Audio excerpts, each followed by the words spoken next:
Hey, what's going on, guys? It's your boy Nerdmode officially doing a post commentary for you guys today. I'm going to be discussing YouTube as a marketing sense, so just how to improve your content and get up on that first page, or just get an audience that's willing to be there for you instead of your total revenue for your total amount of money spent on your channel. So with that said, we're going to jump into the main gist of the gun and map loadout, and then we're going to get into the heated selection of the commentary, and hopefully you guys will enjoy from that standpoint.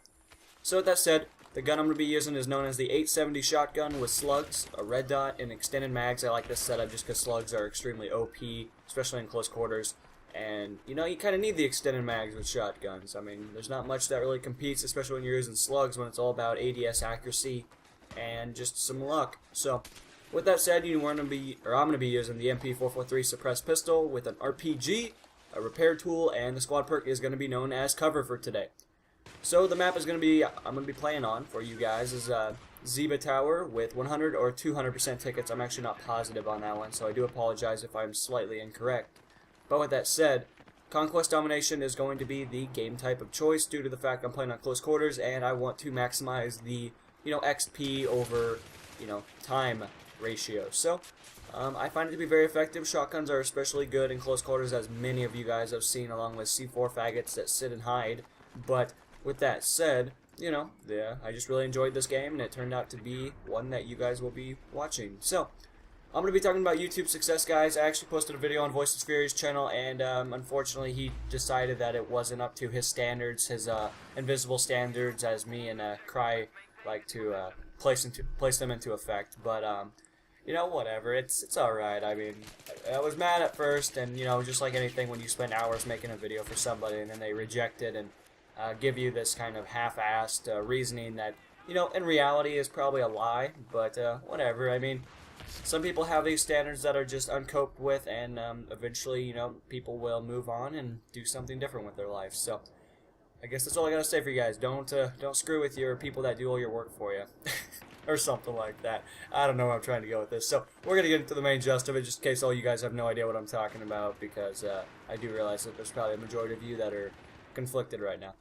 With that said, I'm going to be talking about quality audio and the category of game, and then some other things we'll get into towards the end that kind of relate to all the categories as one centralized point.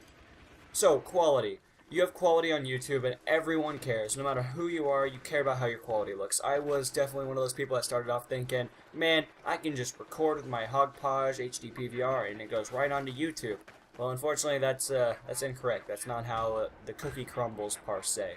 Raw footage can be kind of easy to upload, especially when the files don't reach too high of a gigabyte per, gigabyte file or whatever.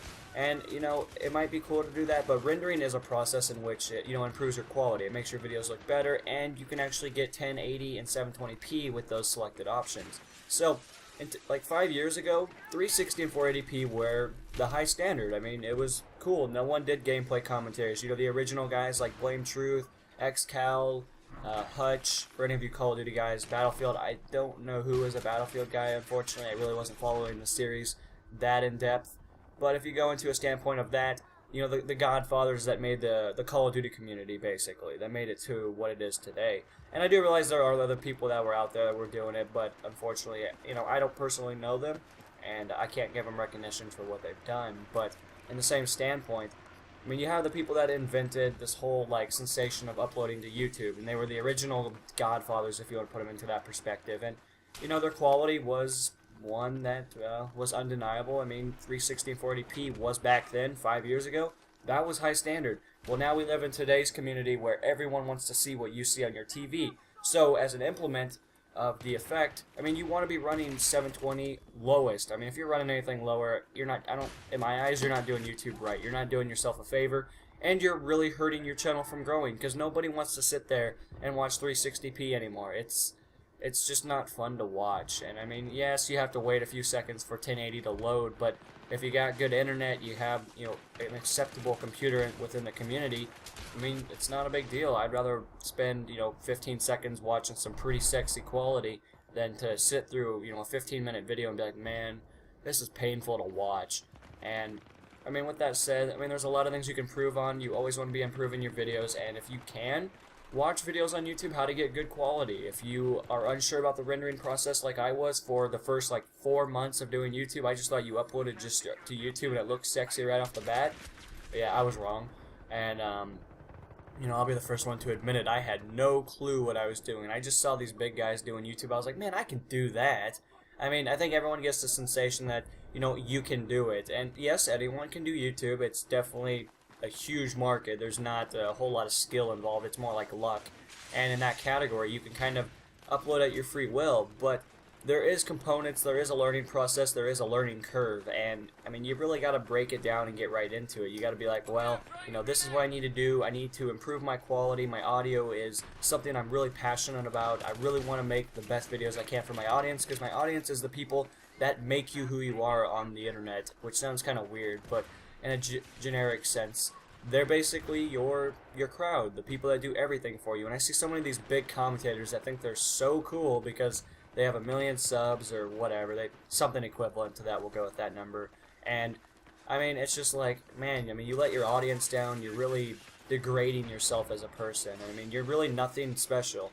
What, because you pay $200 for a recording device and you got a machinima contract? I mean, that's cool. I'm not going to downgrade you and be like, well, you shouldn't have got the machinima contract because of blank. No. I mean, that's awesome you did that, but I feel like your audience made you, and you need to respect them more than what you do now than playing with them once a week on a selected date for 3 hours, because that's pretty much low end. I mean, I try to play with my subs every day. I want to play with them every second I play, because you know why? I'm tired of playing with retards on Battlefield 3, for example. There's so many people out there that have no idea of how to play this game, and it's unfortunate, but it's a part of reality. Not everyone is as try-hard as I am, and I know that. But in the same generic standpoint, that's why a lot of my gameplays are me just beasting the living hell out of the other team, because my team is literally the most useless sacks of retards there ever is on my team. And that's usually, I mean, if I'm playing with my squad guys, I mean, they're usually up there with the kill-death ratios as I am. But I guess with quality said, always run 1080p if you can. If you can't, 720p should be your lowest. If you have to go lower than that, I wish you luck, but YouTube is a very aggressive place, and people's real true colors do come out. So don't take it to heart, but quality is a huge aspect of YouTube. So with that said, we're going to talk about audio. Audio, I use a blue snowball. I know you can use Yetis if you want to pay like $1.3 thousand like Woody's Gamertag did for a setup. Hopefully by then you have a machinima contract, or your family is just extremely wealthy and you have that kind of money, which is awesome. I mean, there's nothing with that. But you know, I mean, start off with a good mic. If you have to use a Logitech mic, don't feel ashamed. I started off with a Logitech and it sounded horrible, but I also didn't know what you know, noise removal was until Voiceless Fury tried to assist me. He still gives me some feedback on that. I guess it's probably a polite way to say it, but you know, there are times where it's a little frustrating, but eventually you'll get through audio, and audio is just something that comes with time. Believe me, I've made 180 videos, still not happy with any of them. I'm still trying to perfect them to the point where I'm like, man, that sounded great. The gameplay was spot on, everything was crisp, you know, the quality or the audio was just amazing. Unfortunately, it takes time, and your audio and your quality is all dependent upon how much money you have in your pocket almost, which is unfortunate, but let's be honest, it's part of reality. That's how software works, and that's how that market is kind of segmented. But audio, you know, just experiment. People are always so afraid to spend 10 seconds of talking and then to experiment on it. Well, that's the only way you're going to get better, and I didn't experiment, so it took me 170-something videos to finally figure out what noise removal was, and I was astonished by the discovery, I guess you could say. So, with that said, now that you've made your quality in your audio, you're pleased with what you got, you're working on it, you're always improving, because improvement is the only way you're going to get better, and failure is the only way to improve. So with that said, you need to figure out what kind of market do you want. Do you want to play Battlefield? Are you a Call of Duty guy? Do you like playing single-player games? Do you, you know, what do you like? You like Resident Evil maybe? I don't know. But for me, I started off in Call of Duty, and Call of Duty has this humongous, huge, it's ungodly huge market for people. And the only problem with Call of Duty is there's so many people uploading videos on a day-to-day basis. As we speak right now, there's probably 1,000 videos that are going up of Call of Duty based. It's unbelievable. So Call of Duty is a fun market to get into. You can definitely get gameplays in no time, because Call of Duty is a really I think everyone can agree it's kind of more of a noob-friendly game than when it started out. It's a lot more relaxed, I guess you could say, depending on your personality. For me, I still get mad about every death anyway, so it doesn't really help me at all. But in that generic standpoint, I mean, Call of Duty is a great game to get gameplays for. A lot of people love watching it. It gets probably the most views for FPSs that I can think of. I mean, I know there's Team Fortress out there that gets some crazy numbers, you know, StarCraft and all those, but I don't think StarCraft really gets into a shooter aspect. But anyway, the point I'm trying to bring across, I jumped into Call of Duty and then I eventually segmented into Battlefield because one, I like the game, and two, the market is not as huge as Call of Duty. It's still a huge market. Don't let me try to fool you. It's still huge. And I mean, I like it. I like playing Battlefield, and I think I have knowledge on how to improve your guys' overall stats and overall give you this perspective of, you know, this is what you need to do and this is how you can perform at top notch. So, you know, that's where I come into, but I'm not the only guy that does that kind of stuff, and I'm not the only guy that has good stats in Battlefield. There is thousands of people that have better than me. So, I mean, with that said, just pick your category. If you like single-player games, pick up some single players. Get going. Doing some live commentaries. Be yourself.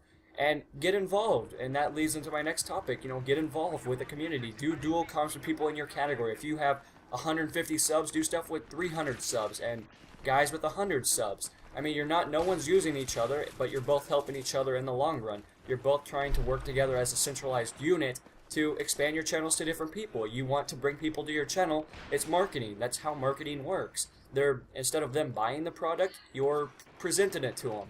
So, dual comms, join networks. I'm with Zephix. That's a network. I'm with Voiceless Fury. I think that's more of a community channel. But with that said, I mean, join community channels, networks. Join these groups that are interested in you and want to help you as a person instead of being self-centered. And I've worked with some in the past, and there are times where some of them come across a little rude sometimes. But with that said, I mean, just join people you like. That's the whole point of YouTube. You want to get involved. You want to be with people that have the same interest as you, because if you don't, I mean, you're going to be bored. You're going to be all by yourself sitting in your room or your office or wherever you're doing YouTube at, and you're just going to feel lonely. You're going to have the sensation that nobody likes your videos. The comments aren't what you would expect. Make reasonable goals. I mean, if you think you're going to have a machinima contract in a year, I'm sorry, you're pretty crazy there, because I've been doing YouTube for 2 years, and I'm not saying I want a machinima contract right now. I mean, it'd be cool, but I'm not in YouTube for the money. And I know everyone says that, but I'm really not. And I guess you guys will just have to believe me on that. Unfortunately, I can't provide any evidence of dissecting my brain to you guys, but I mean, in that standpoint, I mean, don't do YouTube for money. It's so stupid. I see all these big commentators, and all they care about is getting their checks, and it's degrading to the community. I think you guys see it on a day-to-day basis, and I just find it absolutely appalling. Just due to the fact that they don't care about you guys. They really don't. If one of you leaves, they're not going to lose one bit of sleep. But if thousands of you guys leave because you finally open your eyes and realize that they're the biggest fake people on the internet, then yeah, I mean, they're going to be a little butthurt. And I'm not saying unsub from anyone. I'm not pointing any fingers at anybody. I'm just saying in a generic standpoint, it's kind of crazy how much, you know, subscribers get used for their personal gain. And, you know, it's whatever, I guess. But, I mean, as long as you're enjoying their content, stay with them. That's all I can say. But, you know, that was my generic standpoint, guys, on this matter. I mean, I do realize that this was a little bit more sporadic. My thoughts were a little bit more impulsive to you guys. And, you know, I really want to emphasize on just how much you make a difference. If you are a up-and-coming commentator, do stuff and get involved, because I didn't get involved and I stayed at a subscriber base of 50 forever. And ever since I joined these networks, I mean, I've went up 3 times almost. And it's crazy. Just in the last 2 months, I've actually jumped a huge number. And I love playing with my subs. My subs mean so much to me. I mean, they're like my best friends almost. And I mean, that's just how it stands. But hopefully you guys enjoyed. I'm going to let you guys just enjoy the gameplay for a few seconds. I'll see you guys in the next installment. This is Nerd Mode On, signing off.